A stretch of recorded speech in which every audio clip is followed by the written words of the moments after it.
both Portugal obviously, but Italy have not really put them under any pressure and made it easy for them. Scotland have to make it hard for them today. Okay, great stuff. Well, listen, gentlemen, thanks very much. The game's about to begin. Kick-off just moments away, so time now to join our commentary team of Miles Harrison and Stuart Barnes.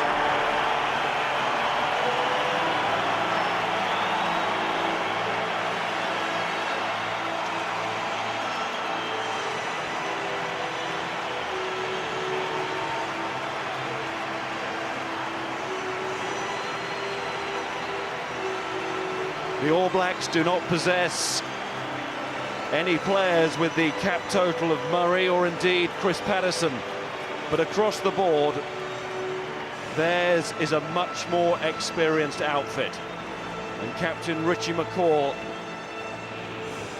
leading his team across for the anthems. And for Leon MacDonald today, a 50th cap for New Zealand.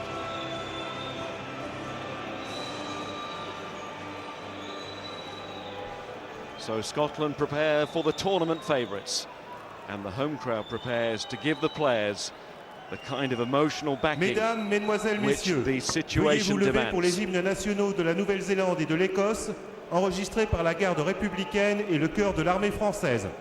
Ladies and gentlemen, would you please be upstanding for the national anthems of New Zealand and Scotland, recorded by the Republican Guard and the French Choir.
God defend New Zealand.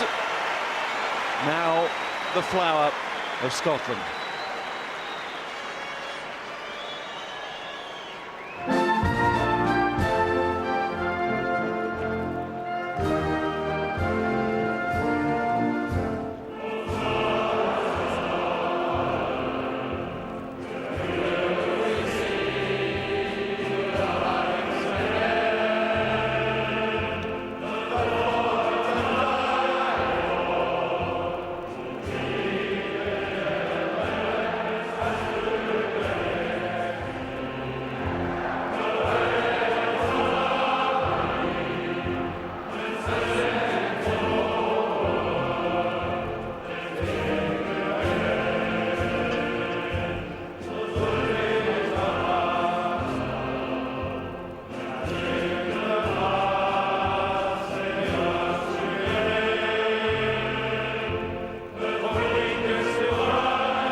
The Princess Royal, a loyal supporter of Scottish rugby.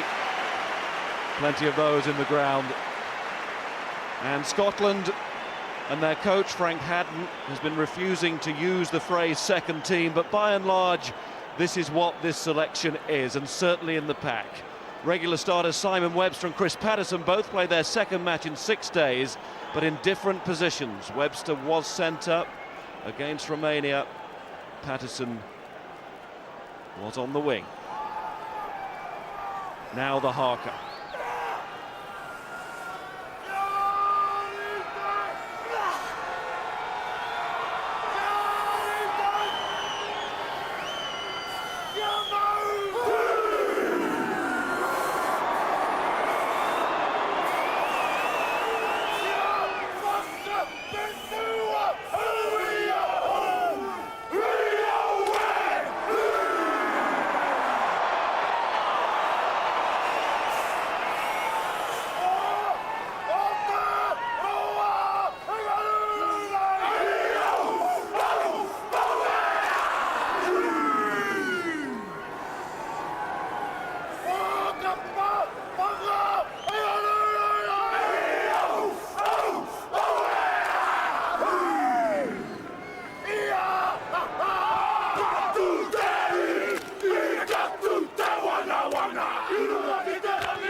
And a variation on a theme.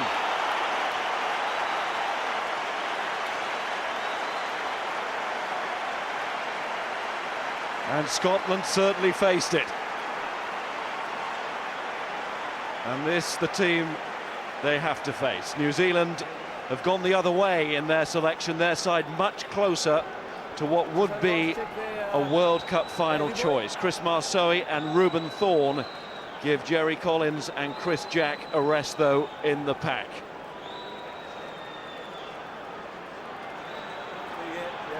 Marius Jonker of South Africa is at his first World Cup for a meeting between two familiar foes in this competition. This is the 5th time they have met, but the first time in the pool stages. And in this pool, this time around, both Scotland and New Zealand have maximum points. Chris Patterson starts the game for Scotland. And remember, New Zealand today, not all black, but a splash of silver. Stay here, stay black.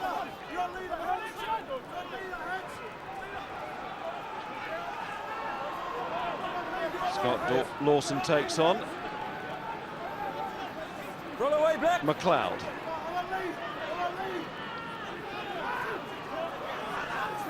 Right, hands up now, leave it 6, thank you.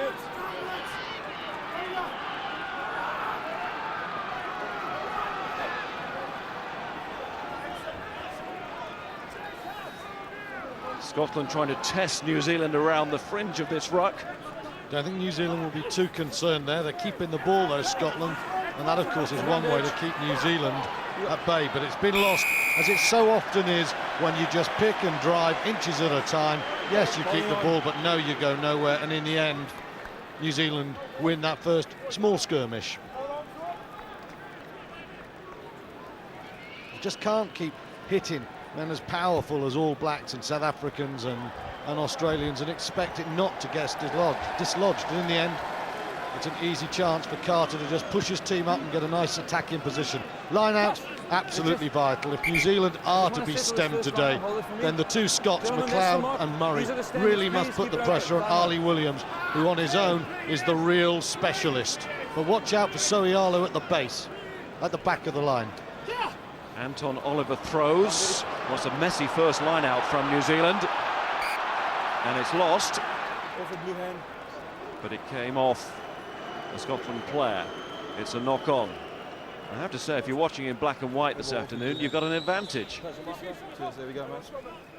Maybe Anton Oliver wasn't quite certain where he was throwing that one. If there has been a weakness in New Zealand play in the last few years, it has just about exclusively been their line out. It has been attacked. I listen to the guys in the studio talking about it.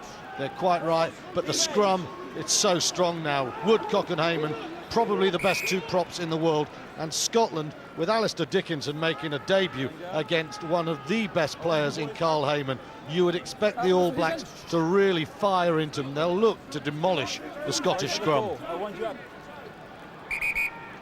The only way you're going to go is down. Get it up, please. Crouch.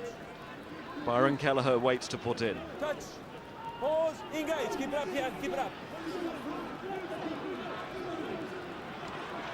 Carter.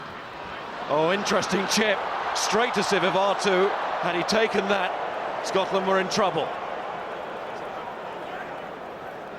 Well, the only thing Sivivatu did was take his eyes off the ball. Should have been a try. Lovely kick.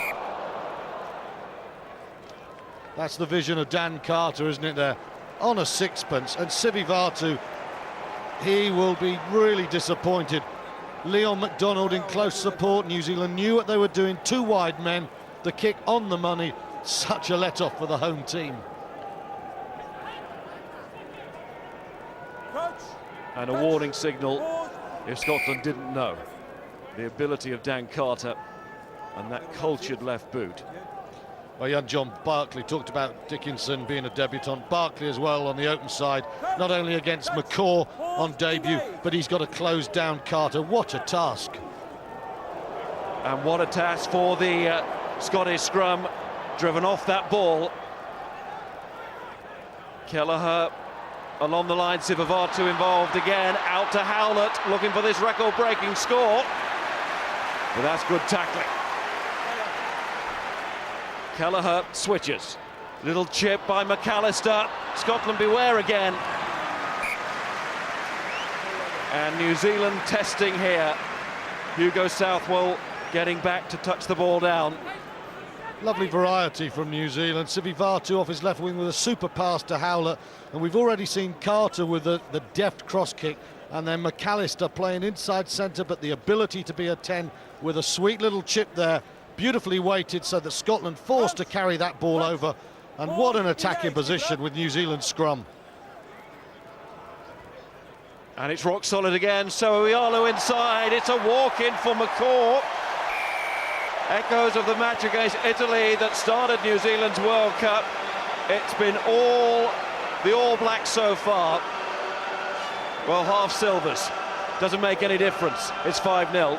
Soialu, lovely little inside ball there. I'm afraid Scotland very naive. Second string back row, and they just didn't look up to international pace there. Cussiter goes early, and you can see there as well Kelly Brown drifts, and Soialu has the softest of hands. He runs like a tank, but he just offloads quite beautifully like a centre. And McCaw, he is getting try after try. Great start for the All Blacks, very ominous for the home team, because the New Zealand scrum are just putting Scotland where they want them at the moment.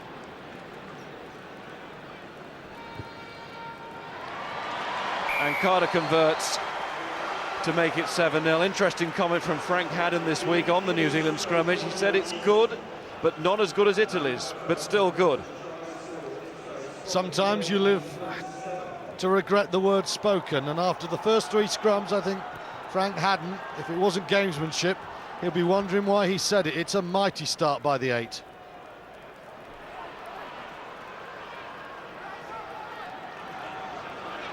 But this is Scotland's ball, and a chance for the home side to get into the match with De Rollo, and laid back to Patterson.